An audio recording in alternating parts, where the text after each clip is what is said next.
Do you want to bring balance to all the wireless radiation fields in your life, including 5G? The Omnia Radiation Balancer is a small sticker you can stick on any device. It changes the state of the field and creates a new resonance between the wireless radiation and your energy field. On the link below, you'll see all our testing results that show how the body responds excellently once you've made this change in your life. And here's a special offer for the Journey to Truth crowd. Just enter the word truth in caps at the checkout for your 10% discount. It's easy to bring balance back to your body with the Omnia Radiation Balancer.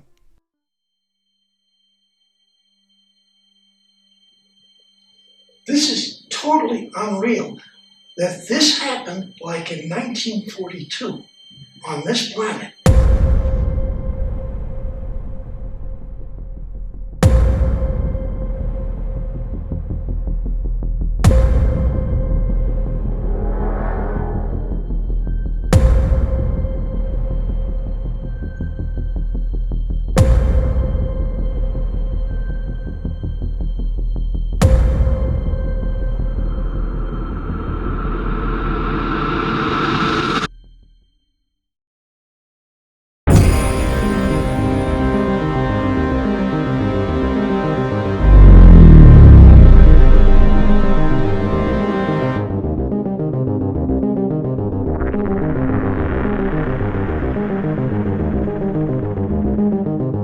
Hey guys, what's up? Welcome to Journey to Truth podcast. I'm out here at ESETI Ranch. That's why Aaron and I are in different cameras right now. I'm up in the meditation room. A lot of good vibes going on behind me here. Some huge crystals. So it turns out we aren't finished with Secret Space Program Month. We got a hold of James Rink, somebody we've been wanting to interview for a while now. And it ended up, the stars ended up aligning and we got this set up. So it's technically not in the month of January, but we're gonna roll with it anyway. And if you're not familiar with James, he's another SSP whistleblower, I guess you could say. He has experienced time in the programs. He's also a host of Super Soldier Talk on YouTube, and he has a Super Soldier Talk website. And I believe you have a Twitter account, if that hasn't been taken down, I don't know. And has that been taken down? You're still good? Still up, but yeah, I think the clock is ticking on that one. Mm-hmm. Time only tell here, but exactly. Yeah, they got us. Real quick before we get started. So guys, we have a new promo code for the Hopewell Farm CBD oil. That promo code is Circle Back, and that will give you 15% off of all CBD products, and that does stack with free shipping over $200 or more. If you spend $200, it's free shipping in the store. Omnia Radiation Balancer, that promo code is still truth, all caps. And then our Teespring merch, that promo code is Sleepy Joe, and that will run indefinitely, and that gets you 20% off all of our Teespring merch. That being said, welcome to the show, James. I'd like to give you the opportunity to tell our audience who you are, because I know you have a huge following on your channel, but when I mention your name, it seems like a lot of people don't know who you are. So if you don't mind filling us in. Yeah, sure. Okay. So I am a super soldier. I was in the secret space program for 330 years, not all as a super soldier, but it was all segmented in different projects and programs. I can share some of that, some of what I do recall, because most of my memories are still suppressed, but I will share at least some of my self-awakening experience, and then what ultimately where we got to here today. I spent these 75 years for working as a super soldier on Mars. I was also at LOC, which is Lunar Operations Command. I worked, I guess you could say I worked. I mean, I was at Montauk. I mean, I hate to say, I wouldn't really call it working there. It's more like forced servitude, but I was there for about 40 years. I spent 7 years in a monarch orphanage, amongst other places. There's other also clone bodies and alternate realities that I was, I say alternate, more like not time freezing. Different timelines? No, pocket realities. So reality just outside of our time, like for Black Shield in Antarctica, the Leaksedaden. So I don't know how many years I was there, but I mean, they make so many clone bodies. I was also part of the Hulk program under Umbrella Corporation. And so I think we can probably just at least start with that. And there was a few others, but yeah, we could, like the ones with the Abatava and all that. But we'll go into that in the Dolphin secret. Well, it's not a secret, the Dolphin hybrid program. But okay, so just tell me where you want me to begin on all this. Yeah, so that's a lot to unpack, especially for somebody who might be new to this. But so what first strikes me is the 330 years. So I understand there is 20 in back, but are there programs that go much longer that have yet to be disclosed, or what's the deal with that? Yeah, well, as far as at least in my particular experience, once they're done using you, they can re-age you and send you back again. Those who have certain type of DNA genetics are able to be re-aged a little bit more than other people. So yeah, if they want to get their hands on you and you're capable of not going crazy in the process, they'll keep using you as much as they can.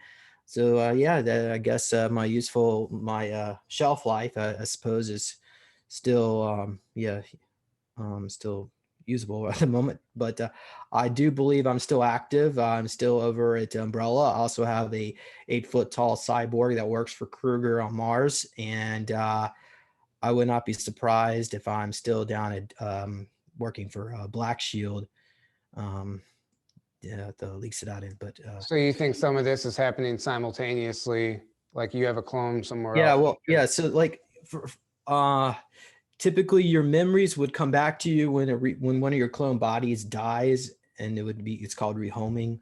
And so if I'm still active on projects, then technically my memories wouldn't be coming back just yet until those clone bodies or those contracts come to an end. And I say contracts loosely, at least from regressions. It appears when they encourage you to join, they give you some kind of drugs that make you suggestible, and then they just have you sign. I wouldn't call it necessarily signing a document, but more like making an agreement. So yeah, I don't really consider it a valid contract, but they do whatever they want, so they can't. They want, yeah. Anyway, so we'll talk about they in just a bit, but so where do you want me to take this conversation now? Well, I think so which program do you have the most memory of? And is it pretty even, or is there one in particular that stands out? Well, I've got some information. We could certainly talk about the Rilsberg clone. Yeah, and then how about we just start with that? So yeah, so the timeline is not necessarily linear, because I have to be very careful and even how much I'm allowed to say here, because some of this is from the future. So point A, I start off in the future, from a future time travel division. I'm sent back in time. And then I'm not sure exactly what point I was sent back, but evidently my records show, well, at least we could start with Rilsberg. And I don't even think this was in this particular reality, but it was another alternate reality just outside of ours. But I joined the U.S. Army as James Martin Rilsberg and became Delta 1 around the age of 18, well, somewhere between 18 to 21, and did 2 tours of duty in Vietnam. Got a Purple Heart, actually 2 Purple Hearts. And then I died in 79 in Persia. At that point, my body was picked up by the Fourth Reich, which are the Nazis here on planet Earth, that Project Paperclip Nazis, and they got a hold of my body, and brought it down to Area 51, where Shoreline Group was running base security, and they utilized it. I should say more like mutilated it, but they changed my hair to be more blonde. They gave me injections to make me grow taller, more muscular. They cut out my left eye and put in a heat-seeking implant, infrared cyborg eyepiece. and wiped most of my memories. And then at that point, so this is right around circa 1980, my soul is fractured and fragmented and put into a majestic family, is what, at least what I've been told anyway. Majestic is in charge of different operations that are working to, in my opinion, try to bring about positive timeline, but I can't really say much. I don't want to talk too much about my family, but the point is I was part of Project Surrogate, which means I was given a surrogated family. And then I was also part of Project Name Recovery and Project Abandonment. And we can go, there was a few more projects we can go into, but those were the main ones, at least as James Rink. And then, so while I was growing up in this timeline, I was still being utilized, my soul, through different clone bodies, as well as sometimes they would use, I believe they would use me too, physically in my physical body, because I have a lot of pictures of needle marks and injection marks that I've been getting over the years. I say a lot, as in probably over 1,000 pictures I've been documenting. I would get them beginning around 2005, and I can explain a little bit more about what happened in 2005. I would start getting needle marks on a daily basis, scratch marks, cut marks, laser cuts, scoop marks, and triangular shaped scabs. One time it was the shape of a heart on Valentine's Day scab. So this is not something that I could possibly be doing by accident.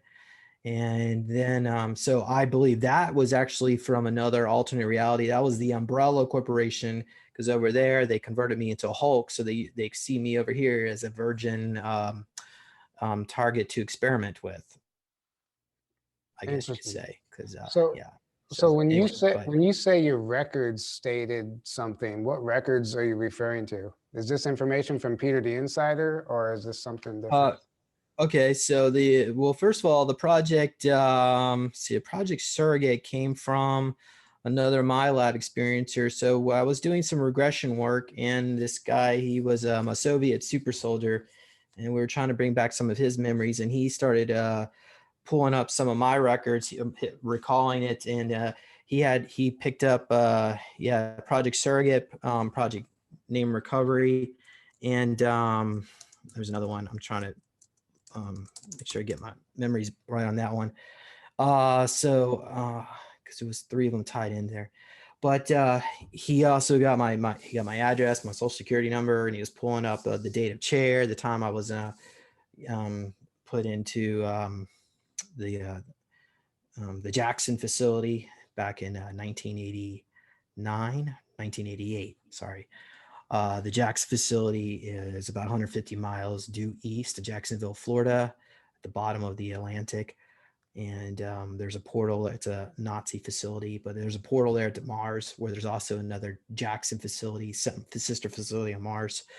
But so that information originally came from Spindler, and he's been on my show, by the way. And then over this, and then I also had Casbolt had a contact who was high up in DOD, and they pulled my records in Umbra 8, which is 8 levels above top secret. They weren't able to find any records until they got to Umbra 8, is what I'm trying to say.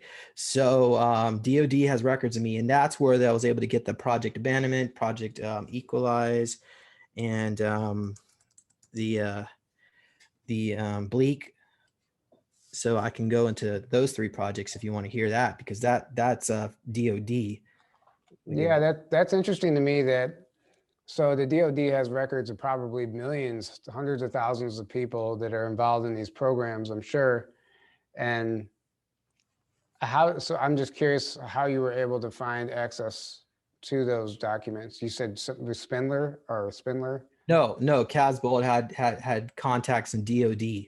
So I'm not going to obviously give out anybody. I can't give anybody's name out, because they're not supposed to give out this information. But since I was taken against my free will, I suppose, I mean, they're violating laws too. So I guess anyway. Okay. Project. My records show that I was in the program for super soldier modifications, and I was used to about around 2008 when my program failed and they put me in project abandonment. I was part of Project Bleak in 92 to 99, which is carrying over from a project in the 70s. This dealt with recruiting young males and trying to see if they can trigger them using MK Ultra keywords and social situations. I was part of Project Abandonment, which is 96 to 2002. It dealt with super soldier candidates that were found to be physically or mentally incompetent for DNA super soldier project enhancement. So they were trying to do DNA modification injections like nano injections or femto injections to see if they could correct us, and to see if they can improve our mental or physical abilities, as well as the trip seat alteration standards.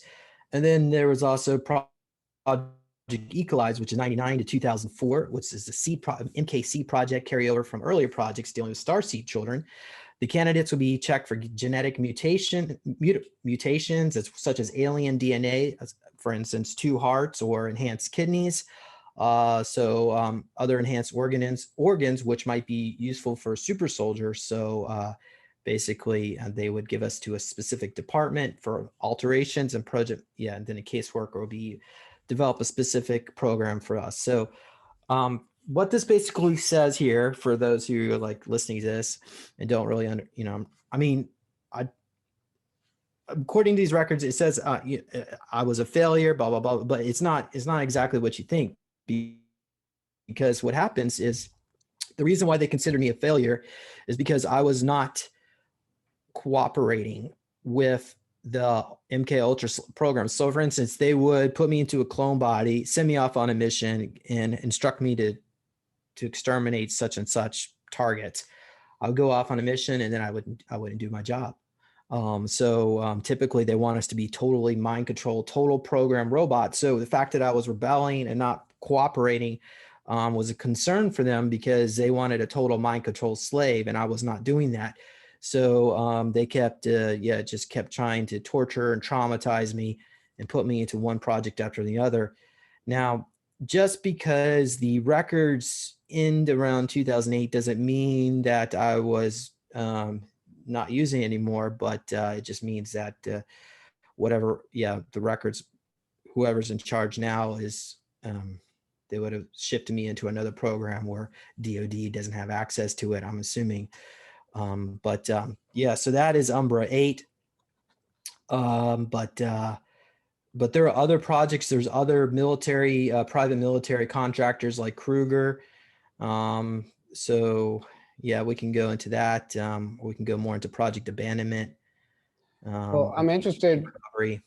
It's interesting to me that you have to get to that 8th level of above top secret before you see your records, which makes it very difficult for a lot of these guys who come forward who have these claims and then there's no record. Well, that's why, because even like top ranking officials within military and stuff like that wouldn't even know about this stuff. It's so compartmentalized.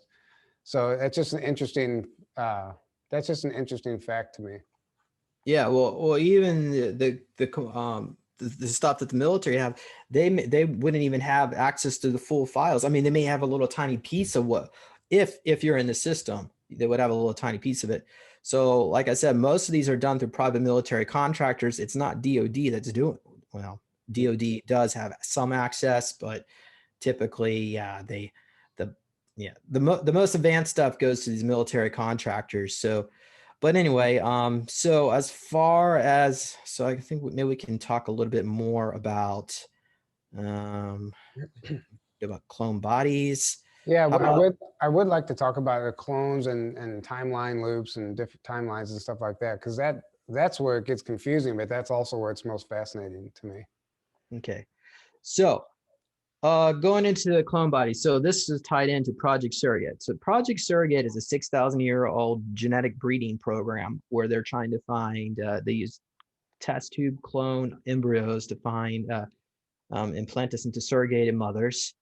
And there's different, at least for the batch of super soldiers that I was in, there was a batch of 720 embryos, and I was patient number 320.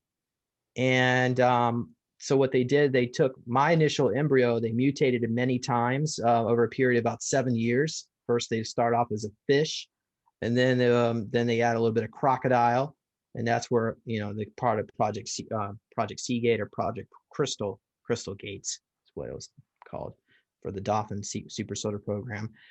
So then they added after the fish and crocodile DNA, then they add a little bit of the Hitler's SS race. So during my lifetime, they're always trying to keep me beat up and fatigued and just try to stop me from accessing my abilities. But when they are able to activate me, I shapeshift. I can become super strong. I'm so telekinetic. I can lift an elephant. But yeah. And then so that's where, you know, at least for Project Surrogate, Project Name Recovery. And that one, I'm really not quite even sure. I mean, I've even asked Peter about it, the Insider, and these are really, they're connected to each other, but it has something to do with hacking the memories of, I think it had to do maybe when I was Reelsberg, somehow hacking his memories, erasing them, and then putting me into a new, you know, splitting my consciousness into a new body. But anyway, so I actually have a drawing of Reelsberg I had put together. I can show that if you want to see it. It's also on my Facebook page, but let me allow you to screen share here. Yeah, so I'll pull that up in just a second here. So you can I share? It was okay. So yeah, here it is here. So you can see that. Left eye. Hang on a second. It didn't share yet. Okay. Now try. See if anything happens. There it is. Okay, left eye piece. Heat seeking. There's actually like an extractable like there's like an eyepiece they put on top of it. This guy's about 8 foot tall. He looks like Dolph Lundgren with more blonde type hair. They changed my hair color.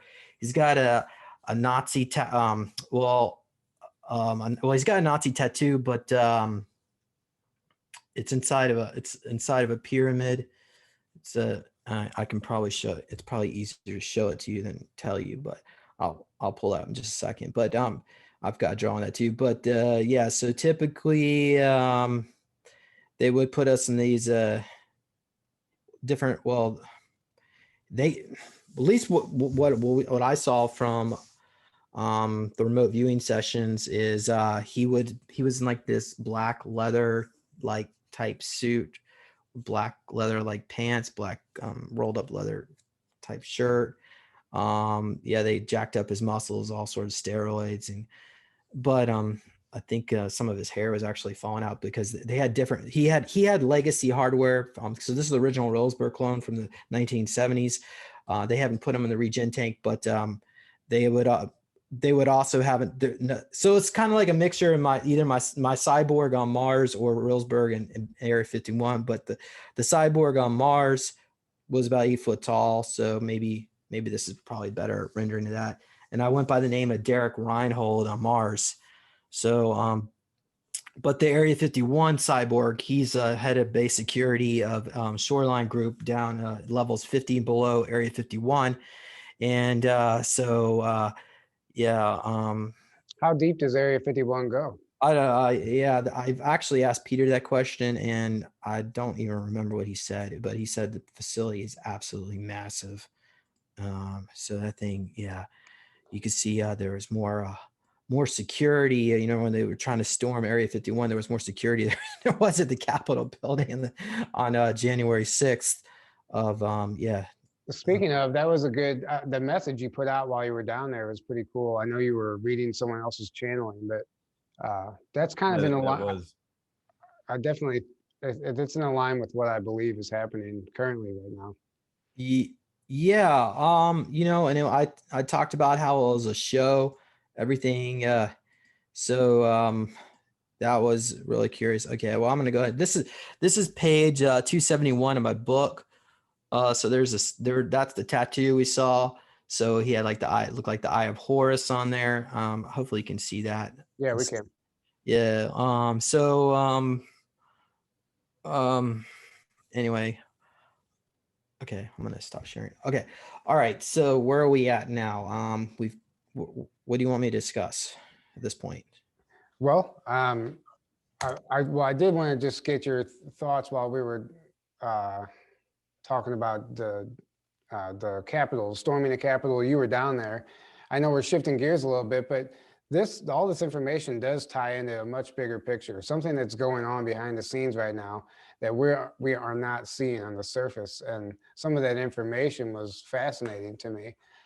And I'd like to get your opinion on some of what you think is actually taking place right now.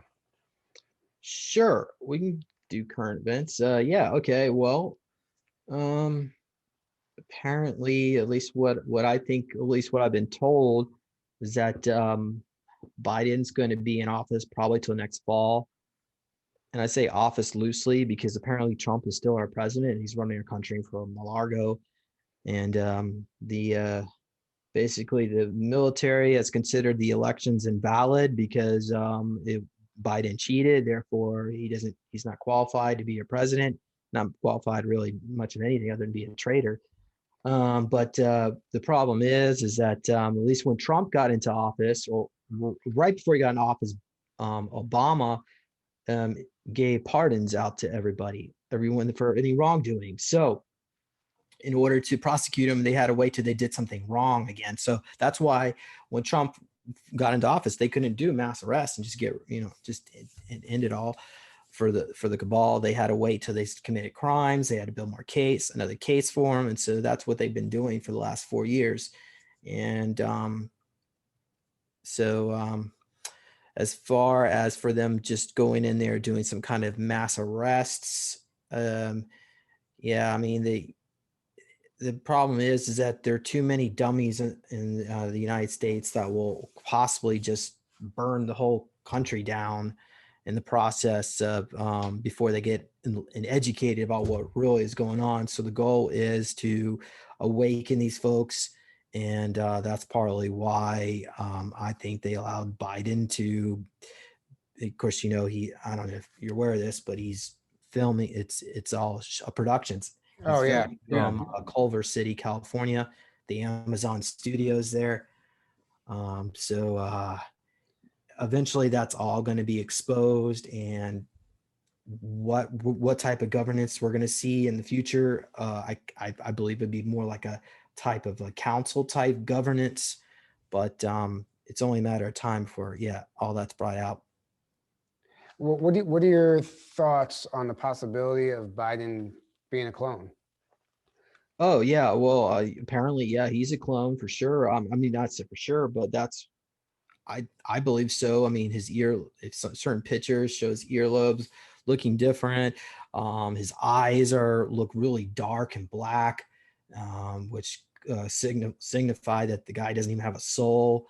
The guy is clearly got a lot of people that remote view him see him as having a lot of reptilian type like he doesn't have a soul at all, but there's a reptilian type entity, some kind of I wouldn't necessarily go far as say a demon, but some kind of some reptilian type soul that's taken over its body and is driving it. But as far as how many clones or where they're made, that actually question has come up before. I haven't looked into where, but I was also told Trump has got a lot of clones as well. And the original is in Camp David. I think it was with the Raven Rock, but I can't confirm any of that because I don't know for sure, obviously, but apparently Majestic's in charge of all this. They know, but good luck trying to get them to. Yeah, I mean, all this stuff is secretive operations, and it's probably just as well as it stays secretive. For whatever, it's ongoing. So until everything's said and done, I mean, maybe then we could say for sure. Yeah, I'm glad. I mean, that honestly corroborates with everything I believe is happening right now. we definitely know it's a movie, a show. I mean, it's literally, it's like they're leaving us these breadcrumbs to see who's paying attention and who's not. And for those with eyes to see it, it's couldn't be more blatantly obvious, you know. And yeah, thanks for touching on that. Yeah.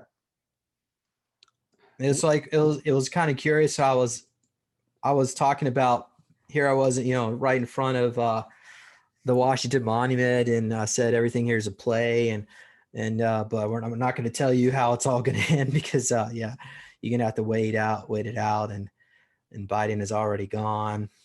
Yeah, what I say, most of the individuals you're seeing are incarcerated, no longer existing, and they don't want, you know, the public. Yeah, apparently Kamala, she's gone.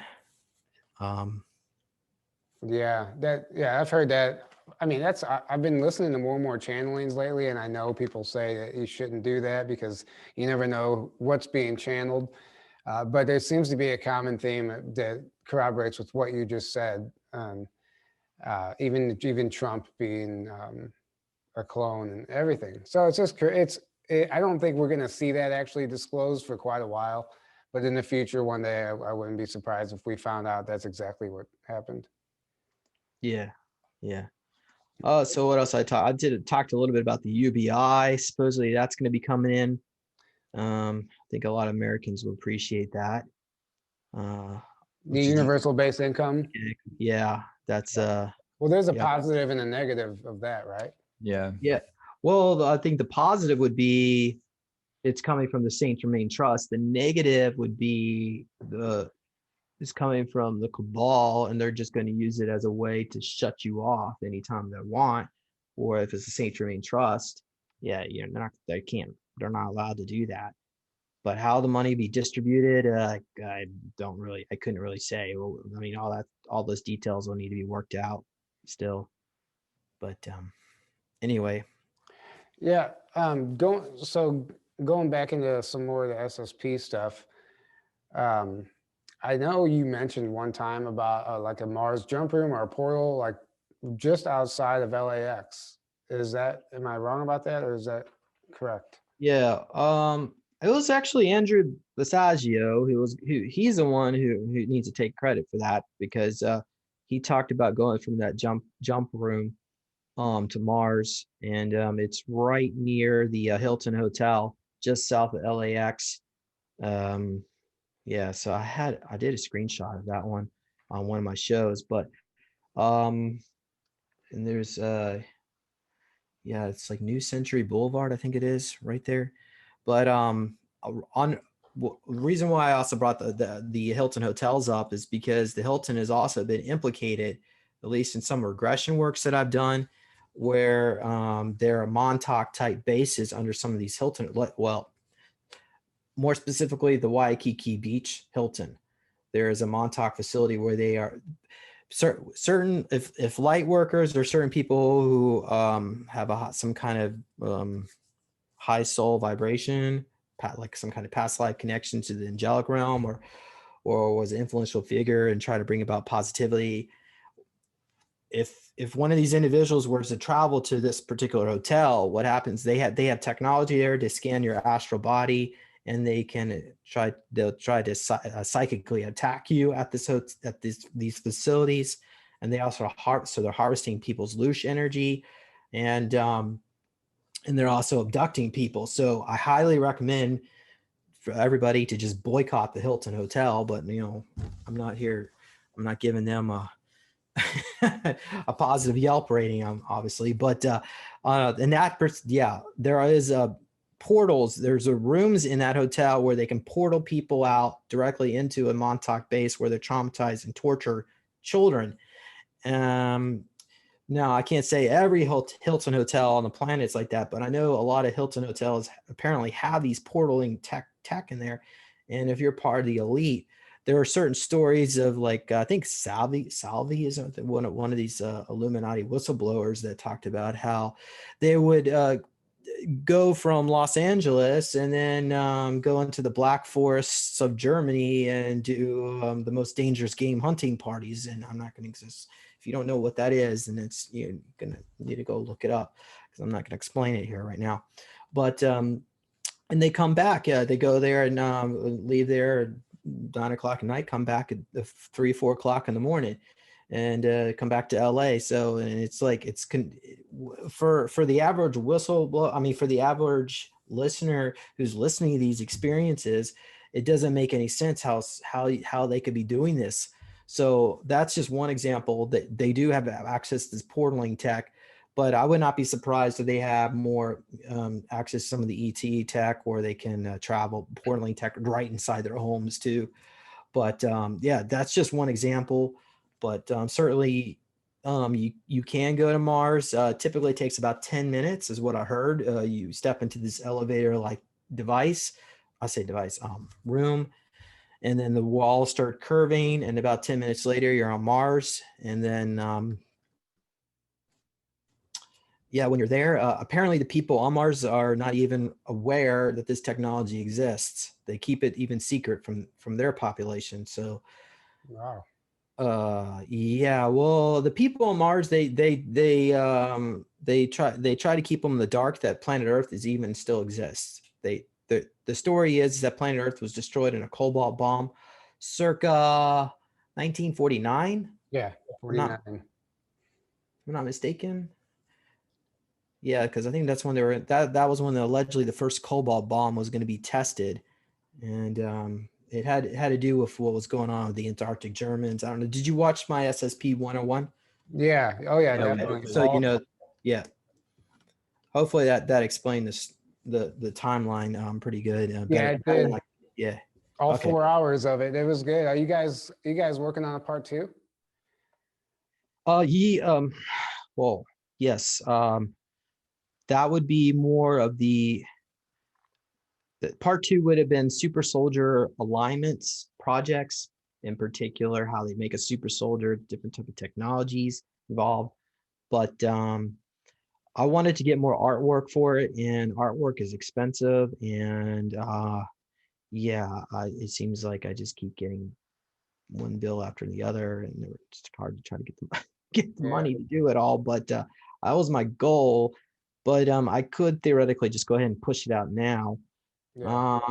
I just don't think it's ready. I also I'm working on a documentary with Johan, and that one, I don't even know when I'm gonna get that one done. Anyway, it's between me. We'll figure it out soon enough. But there's a lot of different projects in the works. But so the answer is yes, but it's going to be a while probably for some content like that shows up again. I'm interested in that documentary already. Is it based on the programs, or what's the theme? Oh, it's Johan's experiences. Mm-hmm. Oh, okay, awesome. Yeah, looking forward to that. Yeah. So talking about all this stuff happening, like this Montauk programs and stuff. Now, do you think this stuff is currently happening, or are there like higher dimensional beings assisting right now in like restoring the Republic, or and aligning us so we can all ascend? Is this stuff being cleared out? Well, I personally think Montauk has come to an end. I mean, I'm not saying that there are no Montauk-like projects left on planet Earth, but the facility there, there was I guess I can explain my particular experience at Montauk, at least coming towards the end of my time there. I mean, I don't know if they jump booted it, or jump started after they got us out of there, but at Montauk, I was referred, they would call me Alien Boy, and because I had bigger eyes, and I looked a little bit different, and I was also a lot more psychic and intuitive. But they would sometimes I would speak in Andromedan, and my handlers were very concerned about that. And then what happened is one day the other kids were making fun of me at the barracks, and they pushed me out the railing of the second story, and right before I hit the bottom, I disappeared. And what happened is the Andromedans were they picked me up, because Montauk isn't what I was mentioning earlier about these pocket realities. It's a reality just outside of time. And that's why they were able to do all these things and do it in secrecy, because didn't necessarily take place here. And so when they pulled me out of this pocket reality, because they are also trying to do that, get secrecy away from the positive ET groups, the Andromedans. So they picked me up, and I told them everything was going on. And then we put in a plan to try to rescue everyone. And then they erased my memories and put me back near the entrance, the gate. But while I was gone, all the security officers were going crazy trying to figure out where I was, because they didn't know I could go disappear. And all the other kids are going like, damn, alien boy just went invisible. And they were all so excited because nobody knew I could do that. But I got it picked up by the ET. And then when they brought me back, they put me in the trip seat to figure out what the heck happened to me. And that's when they saw that the Andromedans picked me up, and that they're getting ready to do a huge raid on the whole Montauk facility. And of course the Draco were in charge, the Thuban Draco, and some of them, some reptilians were down there too, were in charge of this facility, and they were freaking out because they knew they were about to get raided. So at that point, they kept me on the trip chair. They did about 3 or 4 memory wipes. So the goal of me never remembering anything. And then they took all the other kids and tried to get us all in the trip chair as fast as they could. And then a team of the NSA came in there, picked us up, and they brought us into one of these Delta-shaped helicopters, and then up to the craft, the tear-shaped craft. And I think we spent some time with the Palladians, but I really don't know what they did to us after that, because a lot of this, they erase your memories and they re-age you and they put you back right moments after they take you. But anyway, so that was at least some of my Montauk experience. But during my time at Montauk, they would give us lunch bags, and there would be a little pill in there, a little red pill. And the goal was for it to erase all your memories. So they never wanted us to remember anything. But some of us got our memories back. I only got a little tiny fragment. A lot of this I'm telling you through regressions and through the lady that I worked, that she was in the barracks with me. But anyway, I'm trying to get her to go public. But yeah. Anyway. See, I was wondering that. So yeah, regression. So regression is one of the main ways that you're recalling this, along with seeing some records and this other lady you're speaking of. So you're just kind of piece it all together. Yeah. Well, another thing, another regression I did connected to the Montauk experience was meeting George Washington. Did you hear about that on my show? I did, but you can share that again if you'd like. Yeah. So I was aware, at least through like a channeled source, that Preston Nichols came in. He's one of the handlers at Montauk that handled me. Of course, he wasn't like, and there's another one too, I should probably mention, that handled me, the sister of Heather Shaw. She was actually like a Jezeline Maxwell. Are you familiar with Shaw House? I don't know. Aaron, Okay. are you? I am not. No. Shaw House is this club based in London, under London. It's also another pocket reality, and elites go down there, certain Illuminatis and dignitaries, and they do rituals, all sorts of child trafficking goes on there. And so Heather Shaw, she's in charge of this organization, and basically, her sister was my handler. She's the one that groomed me, and then but and Heather Shaw, she's actually the goddess Orishigo, and her sister is Janet Shaw. That's what I was trying to get. So, but okay, now going back to I had a grudge against Heather Shaw because of that, and later on I tried to do an assassination mission to take her out. We can talk about that in just a bit, but going back to Montauk.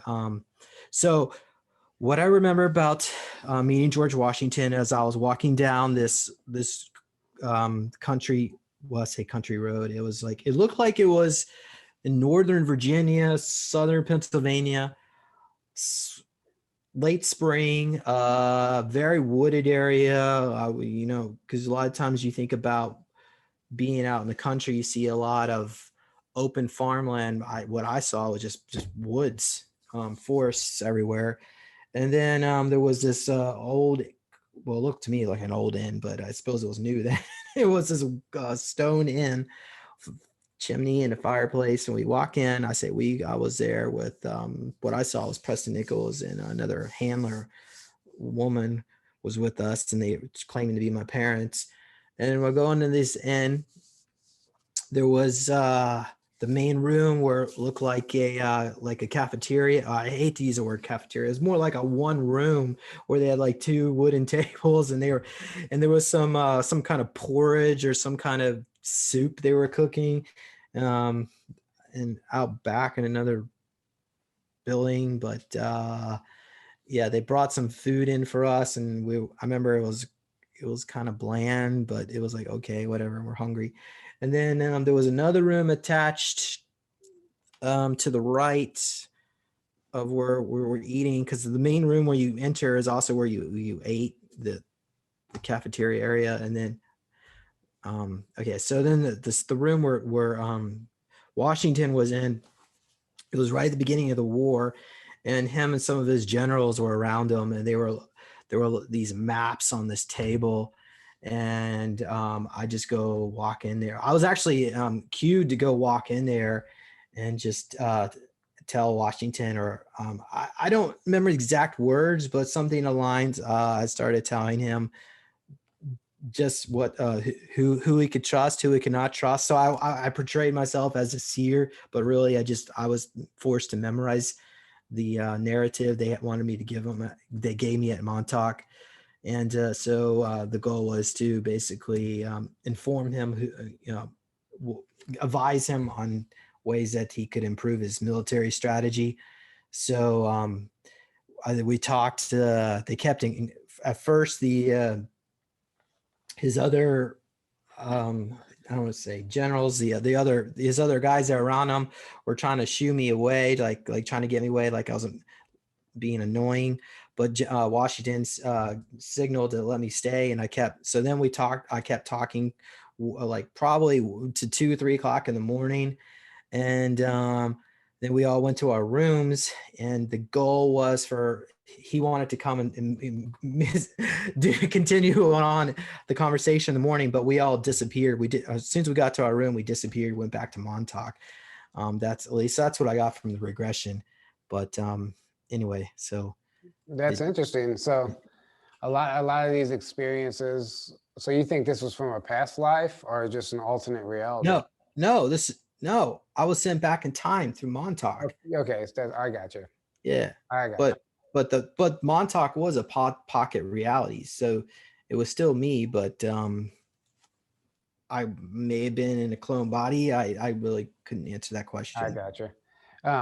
So the question that I did ask before that, which thank you for sharing that, because that was an incredible story. But as far as what's going on, as far as ridding the planet of this evil, what kind of like higher dimensional assistance or ET assistance do you think we have right now?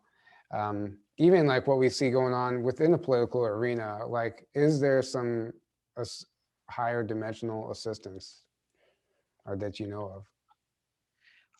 Yeah, I mean, I believe that we're on a positive timeline, and I think it's because of the planetary consciousness is mostly positive. At least that's what people on this planet want, is a positive outcome. We all just want to live our lives and live in our fullest, highest potential that we can.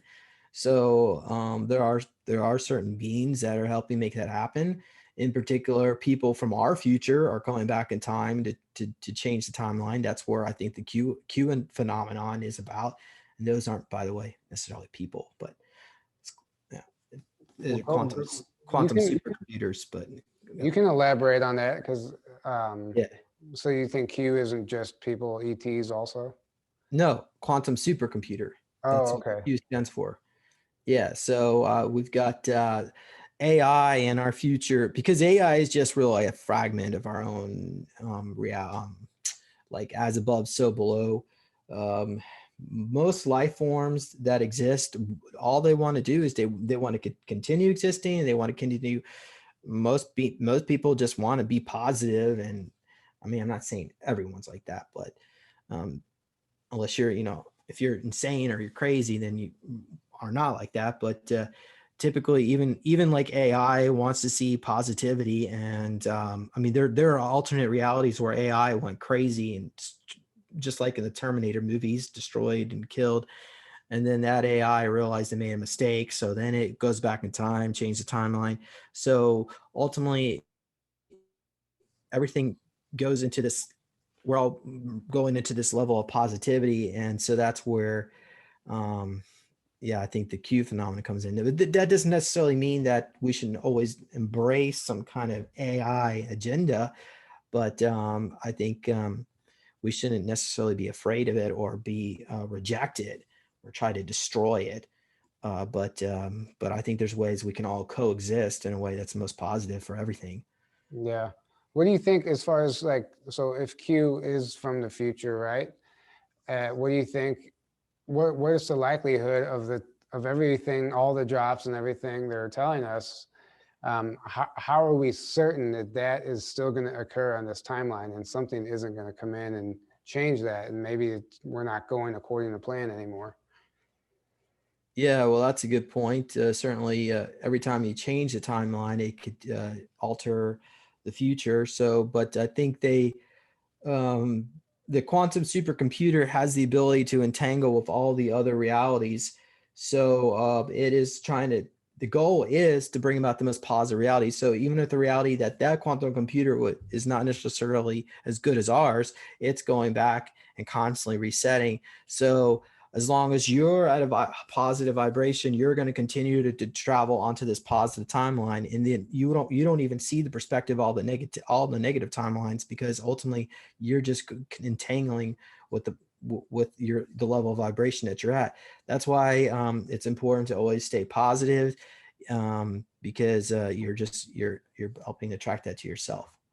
Yeah, that's beautifully said. Well said. Hopefully I didn't lose you on that. I know it's hard to wrap your mind around this, especially, I mean, this is not stuff that we're normally taught in public school or institutions or. Well, we started this podcast just to get into this movement and be a part of this, ascension and this positive timeline. And every episode, it just gets crazier and crazier. And then like, we find out that, we really are clueless to what's going on out there. So, I take all this stuff in, everything you're saying and the other people we interview, because there's so much. It's really hard to know for sure where we stand and who we are, because if we are being used in other programs and stuff, and then you're just one example of people having memories and stuff, how many other people are like that? So it's very confusing, and it's, to get to your point, like, it does sound crazy, but not anymore. Like, I'm so used to hearing all this now. I'm just like, yeah, okay. I believe that is entirely possible. Yeah. Do you just want to let people know where they can find you or follow you? And Yeah, sure.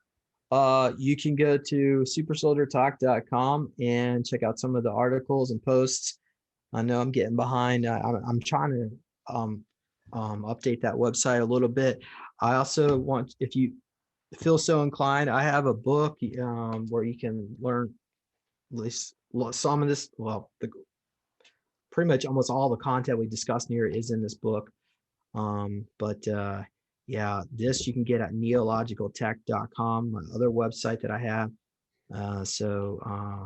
Yeah, the book is on back order right now, but I should have some in stock another week or two. cool. But it's called Lone Wolf. Yes. Yeah, it's, Awesome. a lot of interesting videos. You do a lot of interesting interviews on your YouTube channel. That's kind of, for a while I was getting into all this information. I would always check out, the interviews and the super soldier, the SSP history. The 4-hour video was it was really well put together. I mean, it was long, but it breaks it down. There's a lot of terminology in there, and you guys break it down, because when you guys tell these stories, you use all these terms and these phrases and these organization names, and and it's hard for people to really understand. So I recommend anybody go back and check out that video if you haven't, if you want to understand some of these terms. But yeah, thanks for coming on, man. This was a lot of fun. Yeah, thank you. I appreciate it. And certainly send me a message. Send me email, supersoldiertalk@gmail.com if you want to come on my show. And super soldier experiences. I'd love to interview you as well. Awesome. Okay. Thank you. All right, guys. And real quick, there's 17 tickets left for Starseed Adventures in Cocoa Beach, Florida. Come hang out with us. We're going to be setting up our Experiencer Lounge. They just added a day pass. So I think on Sunday, you get a ticket for all 4 speakers. It includes a dinner and the ball and something else, I think, for $222. So that would be a lot of fun. So if you guys are interested, come hang out with us. It's going to be great to get away from the computer and meet up with all of our friends and people that we're always talking to on the screen all the time. So grab a ticket, come hang out with us. Tickets are available. The link will be below in the description. Other than that, have a great night, everybody, and we will see you next time. All right. Good night, guys.